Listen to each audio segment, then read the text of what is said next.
slides, which can be good and bad. Dangerous for Martin, so I'm actually going to give these to him right now, so he can enforce my time limit, because I could just keep talking. The reason why I have no slides is because we're just, this is like a wrap up of what we did this week before, like, up until yesterday. So really no time to kind of prepare anything official. I just wanted to go over what we did at a Hackfest that we held this week prior to FOSDEM in Brussels. But before I get into that, just a quick background on me. Again, as Martin said, that there are a lot of friendly faces in this crowd. People we've known for a while, all the speakers here. But if you don't know me, I am Tom Rondo. I used to run the GNU Radio project, basically up until last year, until when I moved to DARPA. And then Ben took over for me in that position. So I come from the open source world of software radio, ran that project for 5.5-ish years, have been working on it since 2004. And basically I got into it, like, I started using GNU Radio because I wanted to do some cool stuff with the whole kind of radio thing was new. We were really kicking that off, trying to figure out like what we wanted to do with it, what it could do. And I wasn't interested in simulation. I was interested in real over-the-air, real-world experiments with radio. And GNU Radio and the USERPs were there. They were new, and they needed a lot of work, but they were there, and they gave us this kind of access. So kind of from there, just understanding that it existed, I went to my first GNU Radio Hackfest in, it was maybe 2004, maybe 2005, I forget exactly when it was, but it was over at, it was Matt Edis's like first office space while he was kind of creating Edis Research. And that got me into the project. That really got me into the community. It was a small one, it was only like 6 of us that were there. But we did a lot of good work. Matt and I hacked on OFDM for a week. Got a lot of cool stuff done. Well, you know, initial stuff proved. But it really did pull me into what the project could be and what the project could be because of the people and the community behind it. So that really kind of brought me into it. So I've been pushing on these ever since. We've held a lot of GNU Radio Hackfests. Before and while I was running the program, we used to do like maybe 2 or 3 a year over the course of events. Past 3 years, we've actually tried to do it in Europe as well. Last year we were in Berlin. The year before that, TU Delft hosted us. Really good fun, and they really are meant to kind of expand our scope of who's out there who wants to contribute. So trying to push that model of us finding people and people finding us to do cool stuff. So that's what we've been attempting to do. Historically, when it was GNU Radio, when they were actually like GNU Radio Hackfests, we were focused on the project. We were focused on the guts of GNU Radio, trying to make it better, trying to introduce new application spaces, fix bugs. I think one of our most successful one was, I think Tim's here. I think we actually managed to hit Balmer peak for most of that week. But it was when we did the message passing system in GNU Radio. Like that was a week of just like serious code work and infrastructure work that is now a core part and a really important part of how GNU Radio works. So really cool, but very project focused. Now at DARPA, and even before this, I started to think about, well, that's great. That is a good model for the project to advance and to become interested, you know, more capable, more bug-free, all those things. That's great. But you know, you guys all know this. Software radio is it's a niche, but because it's got a lot of very special knowledge required to get into it. So to be able to code in GNU Radio, you needed to understand a lot of physics, a lot of math, and a lot of programming, and a lot of software development concepts, networking, operating systems. All those things came into play to do something kind of impactful within the project. But that's just one aspect of the software radio world, is developing a tool set like GNU Radio. More interesting, I think, to a lot of people is how do you use it for doing interesting stuff, right? We want to have this as just a base but you got it back. As just a basic technology, and then we want to do really fun things with that technology. So that's what I'm trying to do now is we have, GNU Radio is a pretty solid piece of work. There's still a lot left to do in there, and that's what Ben is focused on. But having that tool, and not only that tool, but all the tools that are kind of built around the software radio ecosystem are now ripe for us to do interesting stuff with it.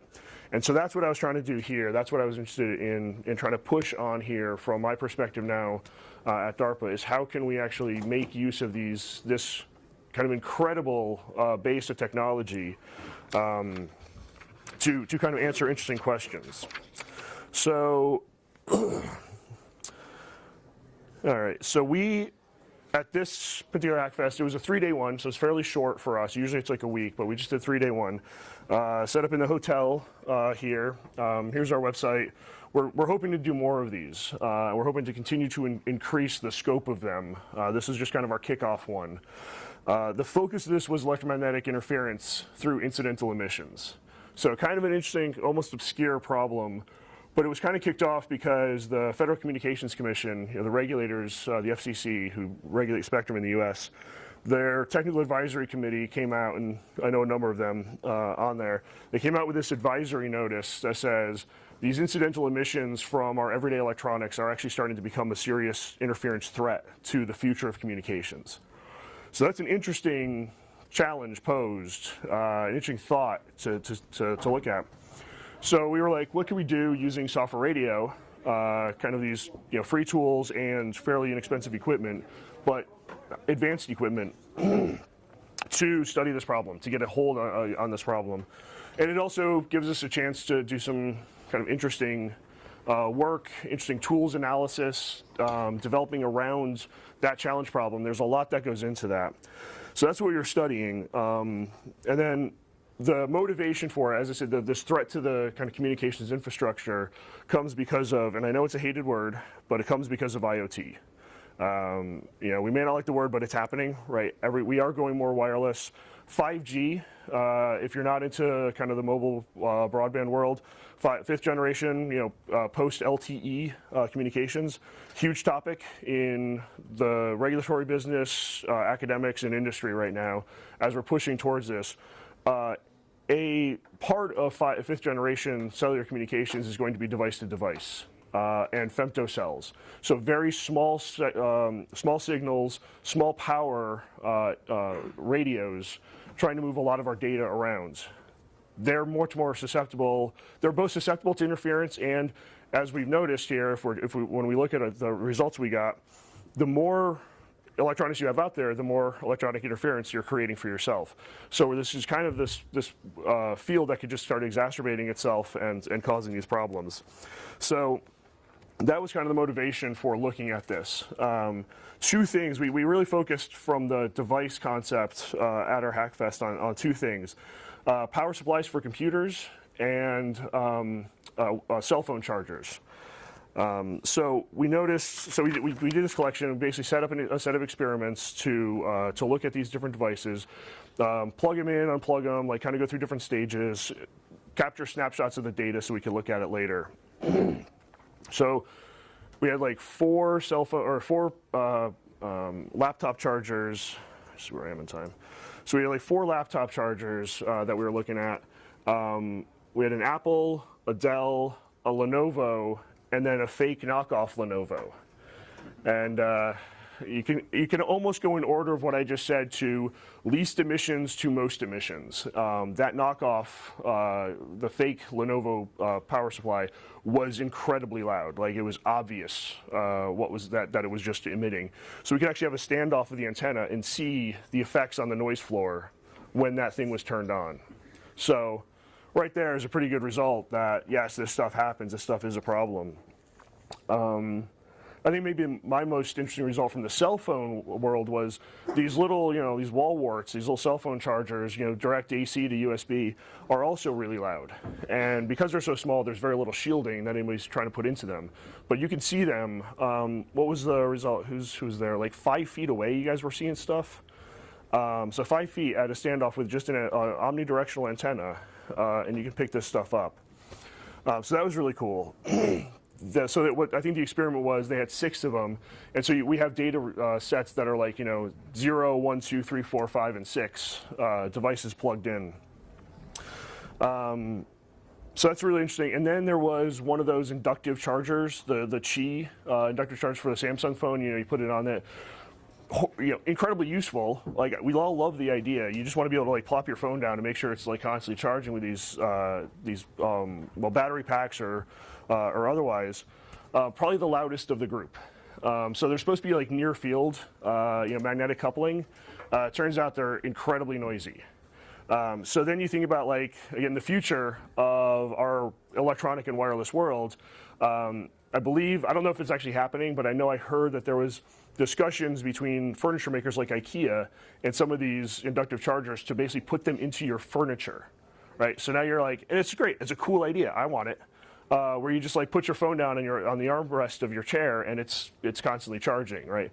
But the more we have out there, the louder the higher the noise floor gets, and when you look at the data, this isn't just Gaussian noise, right? This isn't just going to, central limit theorem, applies way in the future, but it doesn't, these things aren't going to average out. They could actually, they'll build on top of each other.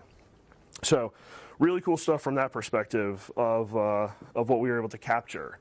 And again, we were just looking at snapshots. We brought in a colleague of ours from Aachen who's actually studied this with, he gave us a talk on what they did, and they submitted results to the FCC, where you had like $100,000 spectrum analyzer, so highly tuned, very good receiver sensitivity, very all calibrated, swept the spectrum, I think it was like 3 gigahertz of spectrum, so you could see results in that perspective. But if you're just sweeping the spectrum, that's one way of looking at the signals. From the SDR perspective, we just opened up our bandwidth, so we got 25 megahertz and a few 50 megahertz captures. So narrower than the 3 gigahertz, but instantaneous bandwidth. So now you can actually see from a time perspective what's going on here. So, so some cool stuff from that world. And from that device perspective, that we could use these tools that we've been developing to study what is potentially really interesting and impactful problem in the future. So that leads us into the final section that I want to talk about. I'm just going to talk about the motivation, because I think Ben's going to talk about it more. Is we collected a lot of data. Part of the intent of this was, like, if we're going to set up these experiments, if we're going to try to motivate this kind of concept, we want to be able to engage, have the community engage with us on this problem. So we want to give data. So we collected a lot of data. We want to produce that data, push it out there. We have something like 300 gigabytes of data collected over basically 2 days of these different experiments. So then how do you actually transmit that data to people in a way that makes it useful for anybody here who wants to look at this, to study this, to take this further? Just raw binary dumps, we can do that. Usually you forget, you lose the notepad that you had that explained the experiment, and all of a sudden you have 300 gigabytes of data that you can't understand. We're trying to change that, so that was one of the big important contributions and projects that was worked on this week at the Hackfest, was defining a new way of embedding or keeping metadata information with the data. So there's this new format, basically a standard that we're going to try to push here from this Hackfest, called the SIG-MF standard. The data we collected is not yet in that format. It's in an older GNU radio-centric metadata format. The intent is to actually convert that to this new SIG-MF, so signal metadata format, file format that we can then transmit, and so that you can just read through that metadata file and it will tell you what's going on inside of that data file. So the sample rates, the frequency it was collected at, hardware characteristics that we want to embed into this stuff, date and time locations, a lot of information that's going to be carried around here. To me, this is hugely important for us taking it from cool hacking and development work to proper actual science. So I think we can really bring science into our field by focusing on data and the transmission and the communication of our data and our results to the wider community. So instead of saying like, hey, I did this thing over here and look at my cool results, yay, success, we can say, here's also the data, come and help us prove it, test our results, repeat our experiments, and publish against that. So I think we can really start bringing that kind of mentality into what we do as a community. And to me, this is going to be a hugely impactful result that we got from this week. But I won't steal Ben's thunder on that. He's going to cover that, I think, in more detail in his talk. So this is mostly, I put this up here for a backdrop, mostly because I'm actually pretty happy with our little logo, Ellie, up there.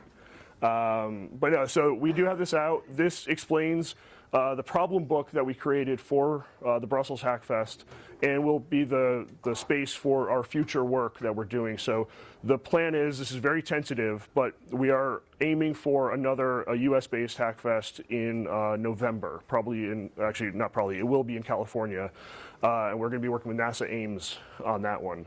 So we'll be over there. Like I said, not fully planned what date it is, likely November, and all the information as we release it will be available on DARPAHackfest.com. So that's what I want to do, just introduce what we did this week, give you a sense of what we're going forward, why we're trying to do what we're doing, and I'm going to end it there, maybe a couple minutes for questions if anybody has any.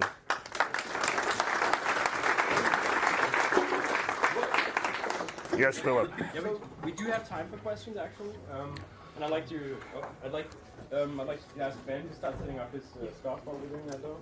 And Tom, can you please repeat the questions because we only have one mic. And yeah, for those who want to leave, that's fine because this is exactly the time for that. Please try and do so quiet. Are there any questions for Tom? Philip. Hey Tom, so how much did you look at the frequency that the emissions were at? Is it mainly like lower frequencies, or is it getting up into Yeah, yep. So the question was, what frequencies did we look at? And was it low frequencies or higher frequencies? We actually studied motor noise from a blender, and for there we looked at low frequencies like sub 20 megahertz for that one, because motor noise, it's related to how fast the motor's running. For the wall chargers and the power supplies, we looked at 150 and 250 megahertz. So we didn't get really high up. We never really, and that was mostly based on the antennas that we had available to us. But we did see stuff at the hundreds of megahertz level that was pretty loud. So you are starting to get into communications areas. Exactly, right. Thank you. So yes, so we are going to get into bands that the IoT cares about. Yes, thanks. Anything else? Yeah. Metadata format. It also support geolocation storage? So the question was about the metadata format, if it supports geolocation, and yes, so longitude and latitude and GPS time are fields that are specified in there. And I think Ben will show you actually what all the fields that are in the metadata format that we're using. So, and also this is kind of version 0.1 of the standard. So we should engage in people who want to, if you see holes in it that we should think about and add. Because this is new, so as we're socializing it, this is the right time to really lock down the main points of the metadata format. So.